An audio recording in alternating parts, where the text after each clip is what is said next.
ರೀತಿ ಈಗ ನಾವು ತಮ್ಮ ಹಳ್ಳಿಯಲ್ಲೇ ಬಿಸ್ನೆಸ್ನ ಶುರು ಮಾಡಿ ಸಕ್ಸಸ್ಫುಲ್ ಆದಂತಹ ಕೆಲವು ಎಕ್ಸಾಂಪಲ್ ನೋಡಿದ್ವಿ. ಅದೇ ರೀತಿ ಹೊರಗಡೆ ಹೋಗಿ ಮತ್ತೆ ತಮ್ಮ ಊರಿಗೆ ಬಂದು ಸಕ್ಸಸ್ಫುಲ್ ಆದಂತಹ ಕೆಲವು ಆಂಟ್ರಪ್ರನರ್ಸ್ನ ನೋಡಿದ್ವಿ.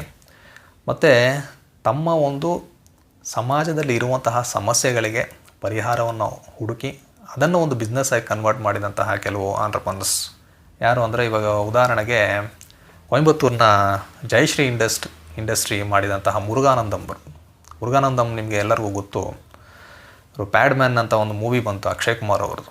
ಇವರ ಒಂದು ಜೀವನವನ್ನು ಬೇಸ್ ಮಾಡಿ ತೆಗೆದಂತಹ ಒಂದು ಮೂವಿ ಅದು. ಅಂದರೆ ಅವರು ತಮ್ಮ ರಿಯಲ್ ಲೈಫ್ನಲ್ಲಿ ತಮ್ಮ ಮಡದಿಗೆ ಉಂಟಾದಂತಹ ಒಂದು ಸಮಸ್ಯೆ ಅದನ್ನು ನೋಡಿ ಒಂದು ಸ್ಯಾನಿಟರಿ ನ್ಯಾಪ್ಕಿನ್ ಮಾಡಬೇಕು, ತುಂಬ ಹೈಜಿನಿಕ್ಕಾಗೂ ಇರಬೇಕು, at the same time low ಕಾಸ್ಟಲ್ಲೂ ಮಾಡಬೇಕು ಅಂತ ತುಂಬ ಕಷ್ಟಪಟ್ಟು ಹಲವಾರು ಅವಮಾನಗಳನ್ನು ಅವರು ಎದುರಿಸಿ ಲೋ ಕಾಸ್ಟಲ್ಲಿ ಒಂದು ಸ್ಯಾನಿಟರಿ ನ್ಯಾಪ್ಕಿನ್ನ ಮಾಡೋದಕ್ಕೆ ಅವರೇ ಒಂದು ಮಿಷನ್ನ ಇನ್ವೆಂಟ್ ಮಾಡಿ ಅದರ ಮೂಲಕ ಇವತ್ತು ಹಲವಾರು ಮಹಿಳೆಯರಿಗೆ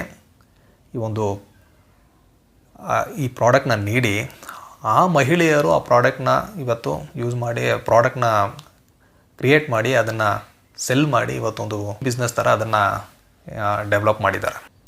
ಅದೇ ರೀತಿ ಆಂಧ್ರ ಪ್ರದೇಶದ ಕಾಕಿನಾಡಗೆ ಸೇರಿದ ಡಾಕ್ಟರ್ ಚಂದ್ರಶೇಖರ್ ಅವರು ಶ್ರೀಕಿರಣ್ ಇನ್ಸ್ಟಿಟ್ಯೂಟ್ ಆಫ್ ಆಪ್ಥಲ್ಮಾಲಜಿ ಅಂತ ಒಂದು ಚಾರಿಟಬಲ್ ಹಾಸ್ಪಿಟಲ್ನ ಮಾಡಿ ಹಲವಾರು ಜನರಿಗೆ ಅವರು ಸಹಾಯ ಮಾಡಿದ್ದಾರೆ.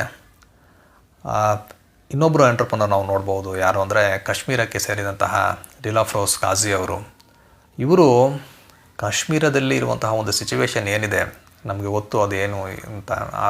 ಎಸ್ಪೆಷಲಿ 80s 90s ಅಲ್ಲಿ ಎಂತಹ ವಾತಾವರಣ ಇತ್ತು ಅನ್ನೋದು ನಮಗೆ ಗೊತ್ತು. ಫುಲ್ಲು ಅಲ್ಲಿ ಮಿಲಿಟರಿನೇ ಆಕ್ಯುಪೈ ಮಾಡ್ಕೊಂಡ್ಬಿಟ್ಟಿದ್ರು. ಹಾಗೂ ಅಲ್ಲಿ ಹೆಣ್ಮಕ್ಳಿಗೆ ವಿದ್ಯಾಭ್ಯಾಸ ಸರಿಯಾಗಿ ಸಿಗ್ತಾ ಇರಲಿಲ್ಲ, ಅದಕ್ಕೆ ಅದರದೇ ಆದಂತಹ ರೆಸ್ಟ್ರಿಕ್ಷನ್ಸ್ ಎಲ್ಲ ಇತ್ತು. ಅಂತಹ ಒಂದು ಪರಿಸ್ಥಿತಿಯಲ್ಲಿ 1988ರಲ್ಲಿ ಕಾಜಿಯವರು ಈ ಹೆಣ್ಮಕ್ಳಿಗಂತ ಒಂದು ಪಾಲಿಟೆಕ್ನಿಕ್ನ ಅವರು ಓಪನ್ ಮಾಡಿದ್ರು. ಹಲವಾರು ಚಾಲೆಂಜಸ್ ಬಂತು ಈ ಮಿಲಿಟರಿಗಳಿಂದ ಮತ್ತು ಲಾಡ್ ಆಫ್ ಪ್ರಾಬ್ಲಮ್ಸ್, ಅದನ್ನೆಲ್ಲ ಅವರು ಫೇಸ್ ಮಾಡಿ ಮೊದಲ ಬಾರಿಗೆ ಕಾಶ್ಮೀರಲ್ಲಿ ಒಂದು ಇಂಜಿನಿಯರಿಂಗ್ ಕಾಲೇಜನ್ನ ಓಪನ್ ಮಾಡಿದ್ರು, SSM ಇಂಜಿನಿಯರಿಂಗ್ ಕಾಲೇಜ್ ಅಂತ. ಅದೇ first and only private college in Kashmir.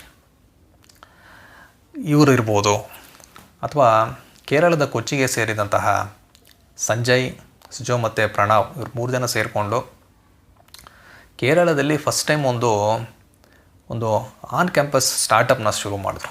ಅದರ ಮೂಲಕ ಅವರು ಒಂದು ಇನ್ಕ್ಯುಬೇಷನ್ ಸೆಂಟರ್ ಥರ ಮಾಡಿ ಅದರೊಳಗೆ ಲಾಡ್ ಆಫ್ ಸ್ಟಾರ್ಟಪ್ ಐಡಿಯಾಸ್ನೆಲ್ಲ ಇರೋವ್ರಿಗೆ ಒಂದು ಆಪರ್ಚುನಿಟಿ ಕೊಡಬೇಕು ಅಂತ ಒಂದು ಕಂಪನಿಯನ್ನು ಮಾಡಿ ಅವ್ರದ್ದೇ ಒಂದು ಕಂಪನಿ ಇದೆ. ಹಾಗೂ ಈ ರೀತಿ ಹೊಸ ಒಂದು ಐಡಿಯಾ ಇರುವಂಥವರು ಸ್ಟಾರ್ಟಪ್ ಮಾಡಬೇಕು ಅಂತ ಇರೋರಿಗೆ ಒಂದು ಇನ್ಕ್ಯುಬೇಷನ್ ಸೆಂಟರ್ ಥರ